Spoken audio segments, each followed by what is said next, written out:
So then this final question regarding the inflation, taking a loan that is based upon the rate of inflation, why are they not allowed even though it is not directly interest?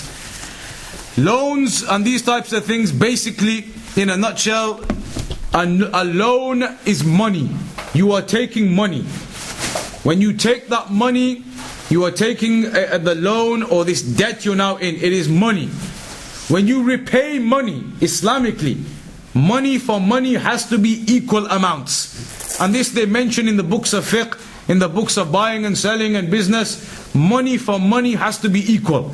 So if you take £1,000 in loan, £1,000, you have to return £1,000. If you now take £1,000 and they say to you in 5 years, actually the rate of inflation now means you have to pay back 1,100, then that 100 essentially it's considered as a type of interest. You've now taken 1,000, and had to give back 1,100. Even though they'll say to you, but that's the rate of inflation. That's what things are worth these days.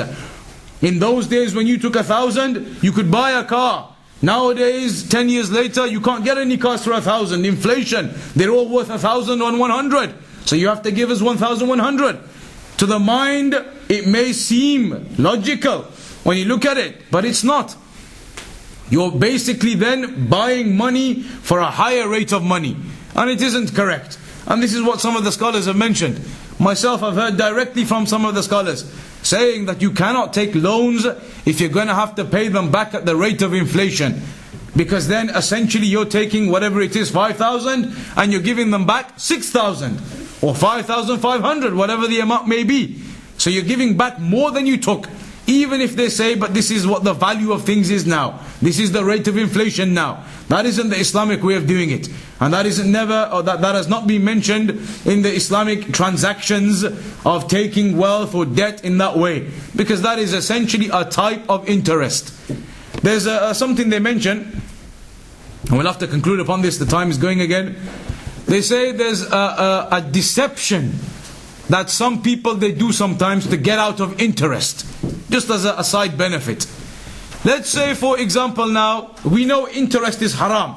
I can't say to you, I lend you £1,000, you're in need. I say, okay, I'll lend you £1,000, but when you pay me back, I want back 1,100, that's my condition. Haram, interest. I can't charge the extra £100. So, what do? They say, let's say person A needs the money and person B has the money. Person B will say to person A, what we'll do is, I'll sell you my car for £1,000. Person B, the one who's rich, says to person A, the one who's poor, who needs money, I'll sell you my car. So far it doesn't make sense. Person A is the one who's poor, he needs the money. Why would he want to buy the rich person's car off him? But the person B says, I'll sell you my car for £1,000. So they make the deal. The person A buys the car from person B, the rich one, for £1,000. They make the contract. The car now belongs to person A. However, within the contract, they mention that person A, the poor one, doesn't actually have to pay the money to person B until a year later. He doesn't have to pay him the money for a year. Then person B says to person A, a minute later, I'll buy my car back off you now for £900. I'll buy the car back off you now for 900 cash right now. So now person B buys back the car straight away for 900 cash. So person B, the poor one, has now sold the car back straight away for 900 cash. What's the end result? In a year's time, person B has to give person A how much? He still has to give him £1,000, because their original sale was the original sale from the rich one to the poor one. The rich one said to the poor one, I'll sell you my car for 1,000. The poor one bought it for 1,000, but they agreed you don't have to pay the money for a year. 2 minutes later, the car, they haven't even seen it. The car is still parked up in the rich guy's house. 2 minutes later, the rich one says, okay, now straight away, sell it back to me, but now in this agreement I'll give you the 900 cash straight away. So the poor one says, okay, buy it back, I'll sell it to you now for 900 cash. So the rich one gives the 900 cash to the poor one. The poor one now has got 900 cash in his hand. He's got the money he needed. But in a year's time, he still has to fulfill his original contract, which was the £1,000, so it's going to be £100 interest. £100 extra. They call that bay'ul-ina. It's a type of deception upon interest. But the point being, all types of interest, they are not permissible. And this inflation as well, the scholars have mentioned, it's not allowed.